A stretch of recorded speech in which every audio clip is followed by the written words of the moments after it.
তুমি তোমার নাইট ক্লাবের সঙ্গীদেরকে বলে দিও আমার কোম্পানির টেন্ডারটা যেন রিজেক্ট না করে। আর দুদিন না দে। আমার কোম্পানির টেন্ডারটা চাই মানে চাই, আগামী কালকের মধ্যেই চাই। কাজ আদায় করতে গিয়ে আবার ভালোবেসে ফেলো না। তুমি কিন্তু আমাকে কথা দিয়েছো তুমি ওকে পুরোপুরি ছেড়ে দিয়ে বাকিটা জীবন আমাকে নিয়ে কাটাবে। আপনার যখন 1 বছর বয়স তখন আপনার মা আপনাকে নিয়ে একটা শপিং মলে গিয়েছিলেন শপিং করার জন্য। আপনার মা শপিং এ এত ব্যস্ত ছিলেন যে একজন লোক আপনাকে সেখান থেকে চুরি করে নিয়ে যায়, আপনাকে বস্তির পাশে একটা ডাস্টবিনে রেখে যায়। সেখান থেকে আপনার বর্তমান বাবা মা আপনাকে তুলে নিয়ে মানুষ করে। আমি ভিতরে যাব, আর এত বড় সাহস আমার কোম্পানির টেন্ডার রিজেক্ট করে। একজন ভদ্র মহিলার সাথে কিভাবে কথা বলতে হয় সেটা আপনি জানেন না। ওনাকে ধরে ঘাট ধাক্কা দিয়ে রাস্তায় ফেলে দিয়ে আসলো। উনি হলো গিয়ে আমার আগের অফিসের বস, আমি ওনার অফিসের সামান্য একটা কাজের বুয়া। আপনার অপারেশনের জন্য আমি বিয়েটা করেছি, যার জন্য চুরি করলাম সে এখন আমাকে বলতেছে চোর। এই যে আমার পায়ের জুতাটা দেখতেছেন, এই জুতাটা দিয়া আপনারা প্রত্যেকে নিজেকে গালে জুতা মারবেন। না কথা শুনুস, তাহলে কিন্তু এই বাসা থেকে ঘাট ধাক্কা দিয়ে সব করে দেবে।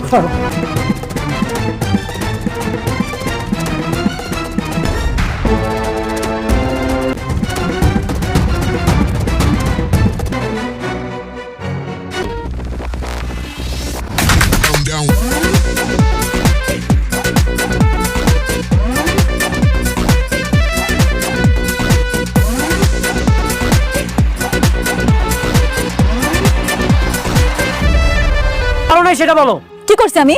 তুমি নাইট ক্লাবে গিয়েছিলে আর সেখানে যে শাইমা বিল্ডার্সের পুরো একটা লোককে তুমি হাত করেছো, আর সেই হাত করে আমার কোম্পানির টেন্ডার তুমি রিজেক্ট করিয়েছো।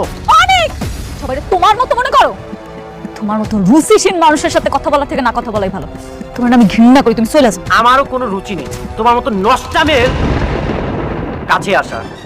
আমার কালকের মধ্যেই কোম্পানির টেন্ডারটা লাগবে।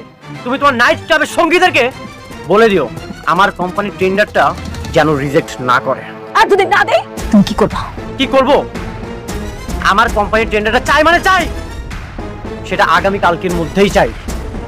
তুমি আমাকে ধ্বংস করবে আর সেটা আমি নিজ চোখে দেখব, সেটা কখনোই সম্ভব না। দেখো তুমি কি করতে পারো, যাও। আবার কোন ঝামেলা করলি রে মা? তুমি এসব বুঝবা না, তুমি যাও মা। তোর বিয়ার পর থেকে তো একটার পর একটা ঝামেলা লাগেই আছে, আর নতুন করে ঝামেলা বাড়িস না। ঝামেলা বাড়ানোর কিছু নাই, খেলা শুরু হয়ে গেছে আম্মা। আর এই খেলায় তোমার মাইয়া অংশগ্রহণ করছে। যতক্ষণ এই খেলা চলবো ততক্ষণ তো খেলতেই হইব। এর শেষটা আমিও দেখতে চাই কি হয়। তোর কথা তো মাথা মুন্ড আমি কিছুই বুঝতেছি না। তুমি বুঝবা না, লো গড়াইও।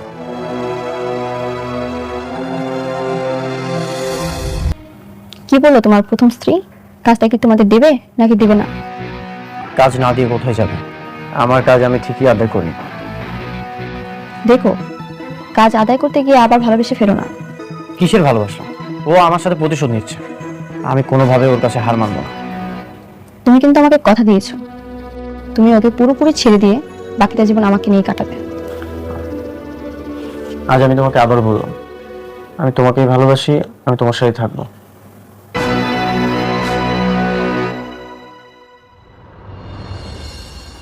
ম্যাডাম আসবো?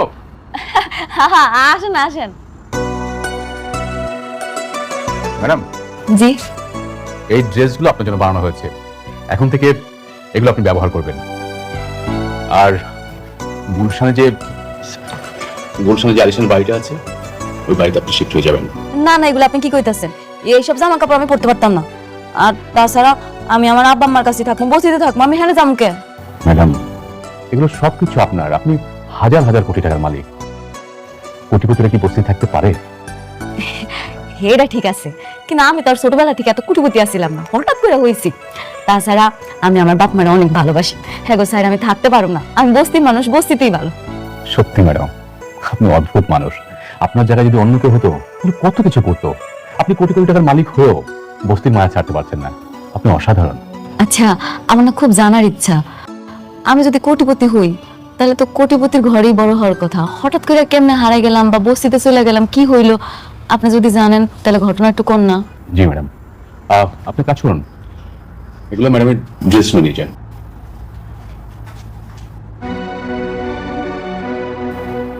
ম্যাডাম, আপনার যখন 1 বছর বয়স তখন আপনার মা আপনাকে নিয়ে একটা শপিং মলে গিয়েছিলেন শপিং করার জন্য। আপনার মা শপিংয়ে এত ব্যস্ত ছিলেন যে একজন লোক আপনাকে সেখান থেকে চুরি করে নিয়ে যায়। পরবর্তীতে আমরা সেই শপিং মলের সিসি ক্যামেরা দেখে চোরের দেখা পাই ঠিকই, কিন্তু চোরের সন্ধান পাই না। আপনার বাবা অনেক খোঁজাখুঁজি করেছে, কিন্তু কোথাও সেই চোরের সন্ধান মিলেনি। এই তো কিছুদিন আগে আমরা সেই চোরের সন্ধান পেয়েছি। তার মাধ্যমে জানতে পারি যে সেই চোর পুলিশের ভয়ে আপনাকে বস্তির পাশে একটা ডাস্টবিনে রেখে যায়। সেখান থেকে আপনার বর্তমান বাবা মা আপনাকে তুলে নিয়ে মানুষ করে। আসলে হেরা যদি আমার মানুষ না করতো, না জানি আমার কি হতো। ম্যাডাম, আমাদের সালিমা বিল্ডার্সের এই প্রজেক্টের কাজটা কাকে দিবেন? ও হ্যাঁ, এইটা না আমি ঠিক করে ফেলাইছি। ঠিক করে রেখেছেন? কাকে? কেমনে জামনে কই, ওই যে প্রথম দিন আমি আইলাম না, আমার পরে একটা লোকে আমার অপমান করলো। স্যার আমি ওকে চিনি, বস্তিতে থাকে স্যার, ওকে ফকির নেই। এটা কি আপনার অফিস? হ্যাঁ হ্যাঁ ম্যাডাম। আমি ঠিক করছি আমগো হাউজিং সোসাইটির ওই প্রজেক্টটা ওই লোকটারই দিন। কি বলেন ম্যাডাম? তো বেয়াদব একটা ছেলে। আমি তো চিন্তা ভাবনা করেছি যে আমি ওকে এমন শিক্ষা দেবো যে ও কোথাও যেন কাজ না করতে পারে। না না, কাজটা আপনি দেন। এখানে অনেক ঘটনা আছে, আমি আপনার পরে সব খুলে রাখুন।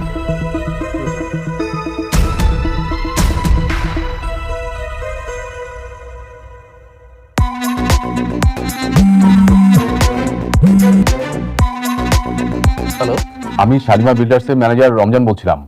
আপনি কি রাতুল সাহেব বলছেন? জি আমি রাতুল বলছি। আমরা আমাদের নিউ প্রজেক্টের দায়িত্বটা আপনাকে দিতে চাই। কি? আপনি আপনার সমস্ত ডকুমেন্টস নিয়ে আমাদের অফিসে আসেন। আমি কাজটা পেয়েছি? জি, আমাদের ম্যাডাম আপনার জন্য কাজটা সুপারিশ করেছেন। ওহ, thank you thank you.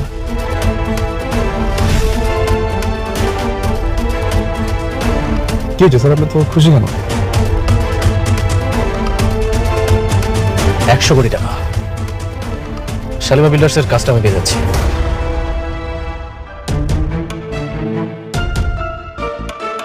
Hello, Shalimar builders থেকে রাতুলকে কল করা হয়েছে। তাদের নিউ প্রজেক্টের দায়িত্ব তারা রাতুলকে দিতে চায়। তুমি কি শিওর? হ্যাঁ, আমি 100% শিওর। কি হয়েছে? মেঘলা রাতুলকে প্রজেক্টটা দিয়ে দিয়েছে। কি? হ্যাঁ, আমি ওকে বারবার বললাম এই প্রজেক্টটা যেন আমাকে দেয়, ও আমাকে দিল না। আজকে ওর সাথে আমার বোঝাপড়া আছে।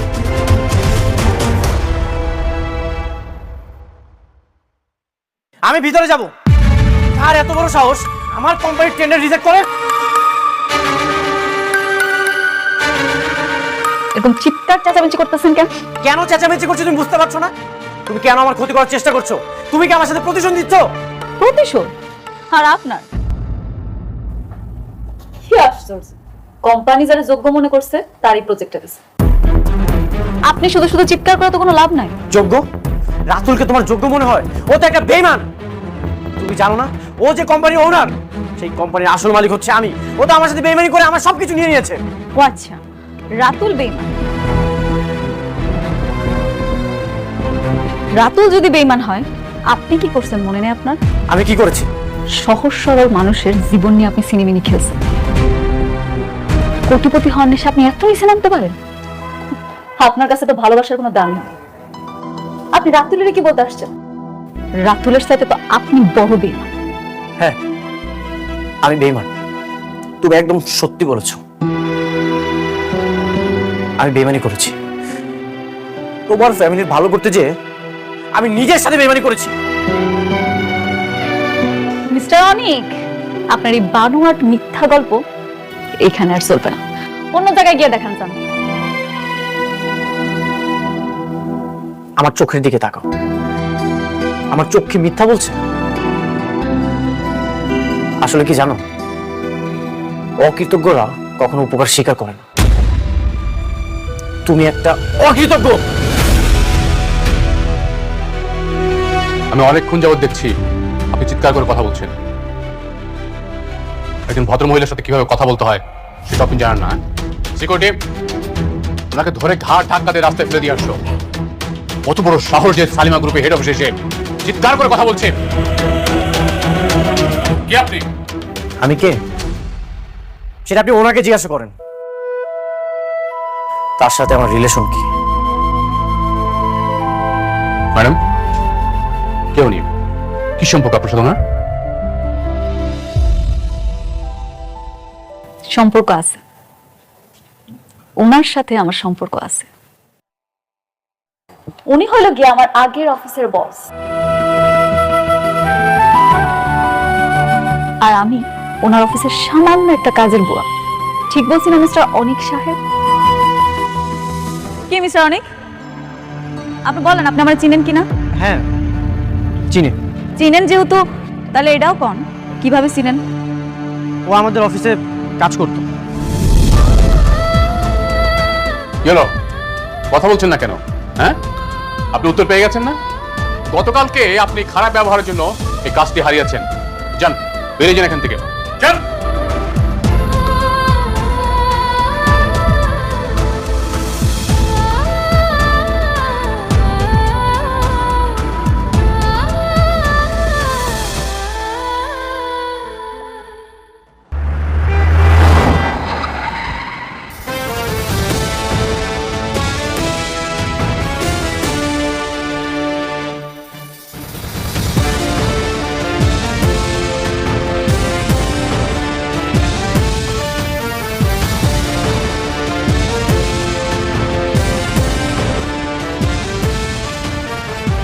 আসসালামু আলাইকুম।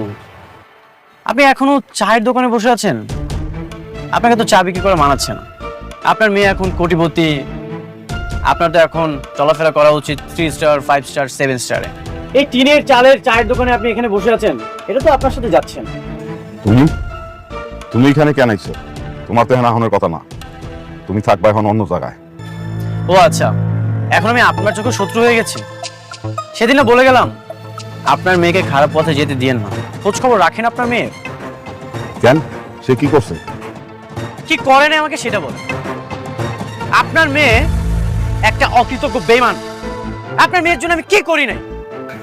শেষমেশ আমার সাথে টক্কর দিতে এসেছে। কি সব আজে বাজে কথা কইতেছো? হ্যাঁ, কি আজে বাজে কথা কইতেছো? তোমার কথা আগা মাথা তো কিছু বুঝতেছি না। শোনো, আমার মায়া সহজ সরল, কিন্তু কোনো খারাপ কাজ করতে পারে না।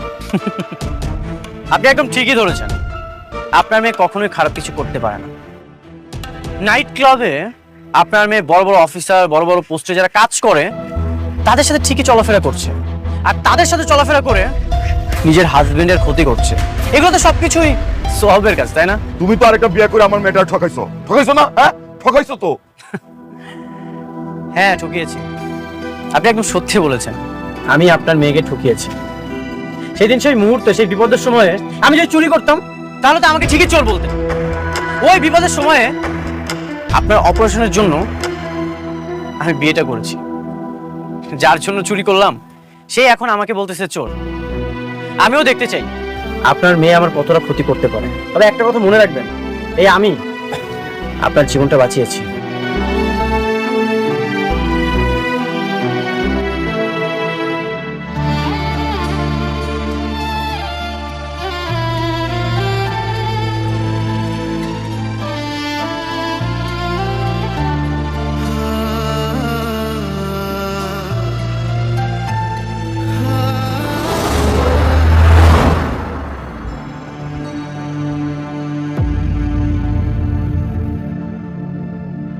স্যার, আপনারা যে আমাকে এই কাজটি দিবেন আমি এটা কল্পনা করতে পারিনি। আমি নিজেকে সত্যি অনেক সৌভাগ্যবান মনে করছি, সেজন্য আপনাকে অসংখ্য ধন্যবাদ স্যার। ধন্যবাদ আমাকে না, ধন্যবাদ ওনাকে। তিনি, ওনার জন্য আপনি কাজটা পাচ্ছেন। এই পকেটের বাচ্চারা যে কেন ধন্যবাদ দেব সেটাই তো বুঝতে পারছি না। বস্তির একটা মাইয়া হয়, ওইখানে কি করে কিছুই বুঝতেছি না। রাতুল সাহেব, জি স্যার। আপনাকে আমরা কাজটা দিব ঠিকই, কিন্তু আমাদের দুটো শর্ত আছে। কি কি শর্ত স্যার? দেখুন, আপনাকে আমরা কাজটা দিব, কিন্তু আমার মনে হচ্ছে যে এত বড় একটা কাজ আপনি তুলতে পারবেন কিনা আমি জানি না। কি বলছেন স্যার? আমি অবশ্যই পারবো স্যার। রাতুল সাহেব, আমাদের 10,000 কোটি টাকার কাজ। এই মুহূর্তে আপনার দরকার মিনিমাম ব্যাংকের 200 কোটি টাকা আমাদের দেখানো। কিন্তু স্যার, ব্যাংকে আমাকে এতগুলো টাকা লোন দিবে? রাতুল সাহেব, আপনি সালিমার গ্রুপ অফ কোম্পানির সালিমা বিল্ডার্সের কাজ করছেন। এটা যদি কোনো ব্যাংক জানতে পারে তাহলে সেই ব্যাংক তো লোন দেওয়ার জন্য আপনার বাড়িতে এসে বসে থাকবে। তাহলে তো স্যার অনেক ভালো হয়। স্যার আমি অবশ্যই চেষ্টা করবো স্যার। Thank you. স্যার দ্বিতীয় শর্তটা কি স্যার? দ্বিতীয় শর্তটা আমি বলতেছি। শর্তের সঙ্গে আবার এই ফকিন্নিও জড়িত আছে? দ্বিতীয় শর্তটা বেশি কিছু না, আপনার বাড়িতে আঙ্গ নিয়ে যাইতে হইব। আমার বাসায় মানে? আপনার বাড়িতে মানে কি বুঝতে পারেন না? অনেকের কাছ থেকে হাতাইয়া সম্পত্তি নিছেন, যেই বাড়ি এখন দখল ভোগে আছেন সেই বাড়িতেই নিয়ে যাবেন, খোলামেলা করে। কি পারবেন? আচ্ছা ঠিক আছে, তাহলে চলুন। কি ব্যাপার রাতুল, ওরা এখানে কেন? আঙ্কেল, আমি ওনাদের কোম্পানির কাজটা পাচ্ছি, আর কাজটা পাওয়ার জন্য ওনারা আমাকে 2টি শর্ত দিয়েছে। কি শর্ত? ম্যাডাম আপনি বলেন। শর্ত বেশি কিছু না, শর্ত হইল এই যে আমার পায়ের জুতাটা দেখতেছেন,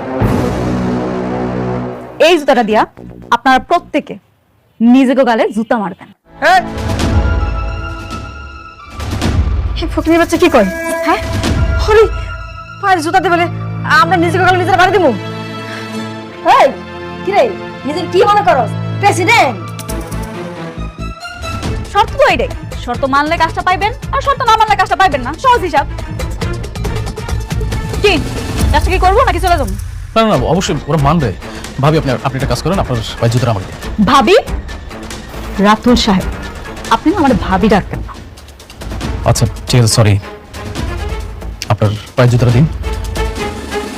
নেন। নিন। এটা দিয়ে আপনারা প্রত্যেকে এই জুতোটা দিয়ে এক এক করে নিজেদের গালে মারেন। নিন। আরে রাতুল, তুমি কি পাগল হয়ে গেছো নাকি? এই কাজ আমাদের দরকার নাই, ও না করে দাও, তাদের মারবো না আমরা। ম্যাডাম ওনারা তো জুতোটা মারবেন না, চলো চলে যাই। সেটাই, এখানে সময় নষ্ট করে কোনো লাভ নাই। রাতুল সাহেব আমার জুতাটা দিয়ে দেন। হ্যাঁ যাও যাও, না গেলে ঘাট ধাক্কা বাইর করে দেবো। আমার কাম কাজে দরকার নাই। এই চুপেন, আপনি একটা কথা বলবেন না, একদম চুপ করে থাকেন। যেটা করতে বলছি সেটা করুন। নেন। কেন আপনি জানেন না এই প্রজেক্টটা হলে আমাদের কত লাভ হবে? কথা শুনিস না কেন? কথা শোন, যেটা করতে বলছি সেটা কর। আর যদি না কথা শুনিস তাহলে কিন্তু এই বাসা থেকে ঘাট ধাক্কা দিয়ে সব করে যাবে।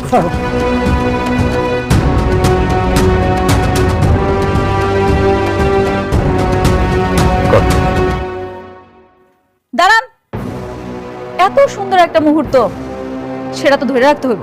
ম্যানেজার সাহেব, আপনার মোবাইলটা বার করেন, জি। ভিডিও করেন। করেন।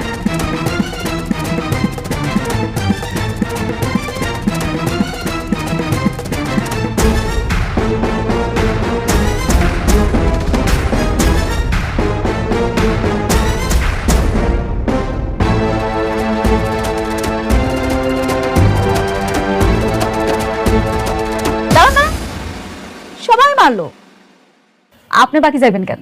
আপনিও মারেন। কি হলো, তো ভাবতেছেন কি মারেন? ম্যাডাম এটাও কি ভিডিও করবো? হ্যাঁ করেন। দেন, পড়াই দেন।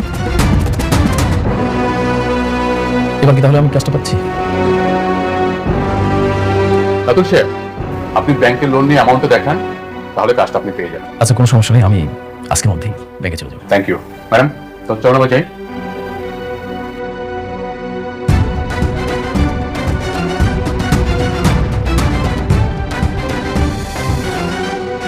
ওই 2 টাকার ফকিনের জুতা আমার গালে মারতে হয়েছে।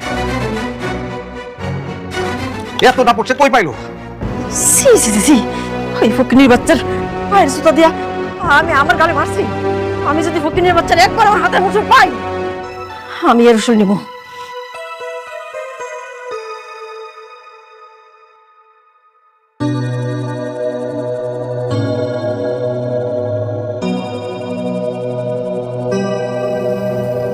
কি ভাবছো তো? মেঘলা আমার এত বড় ক্ষতি কেন করলো? কেন এমনটা করলি? যে মেয়ে তোমার এত বড় ক্ষতি করেছে তাকে কেন এখনো ডিভোর্স দিচ্ছ না? আমিও সেটাই ভাবছি। আমার শত্রুকে কাজ দিয়ে যে আমার কোম্পানির সুনাম নষ্ট করেছে, আমার এত বড় ক্ষতি করেছে, তার সাথে আমি আর কোনো সম্পর্ক রাখতে চাই না। হ্যাঁ তাই করো, ডিভোর্স পেপার রেডি করে তার মুখে ছুঁড়ে মারো। যত দ্রুত সম্ভব আমি ওকে ডিভোর্স দিয়ে দিব। ওর মতো মেয়ের সাথে আমি আর কোনো সম্পর্ক রাখতে চাই না।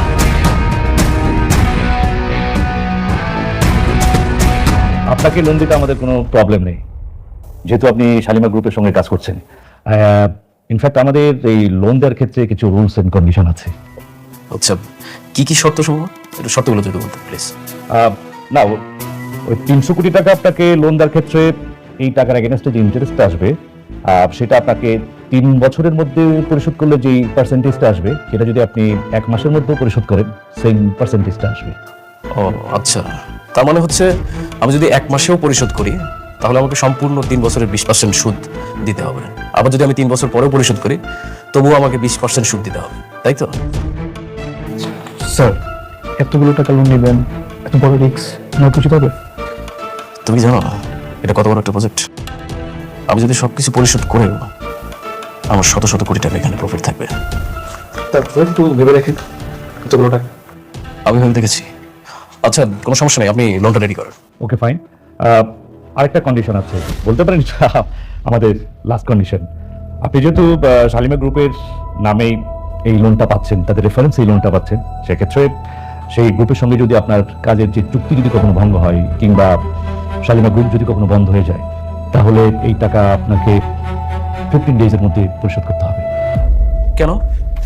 আমি যদি অন্য কোনো বিজনেস করে 3 বছরের মধ্যে পরিশোধ করতে পারবো না? না, সরি, সেটা করা যাবে না। আপনাকে আমরা লোনটা দিচ্ছি ইনফ্যাক্ট শালিমা গ্রুপের নামে, এটা আপনাকে সবসময় মাথায় রাখতে হবে। ও আচ্ছা আচ্ছা আচ্ছা, সমস্যা নেই, আপনি লোনটা রেডি করেন। শিওর। আপনি তাহলে এই টাকা একটা সুদ দেন।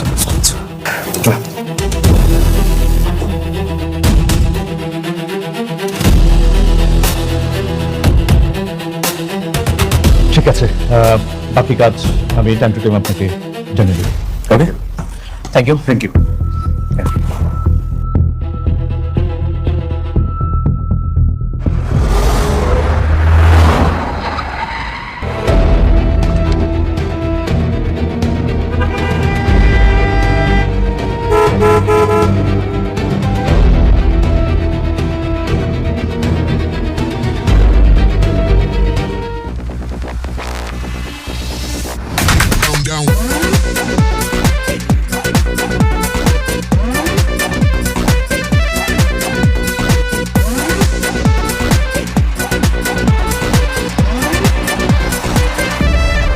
গাড়ি পিছান। আমি গাড়ি পিছাবে না, আপনাদের পিছান।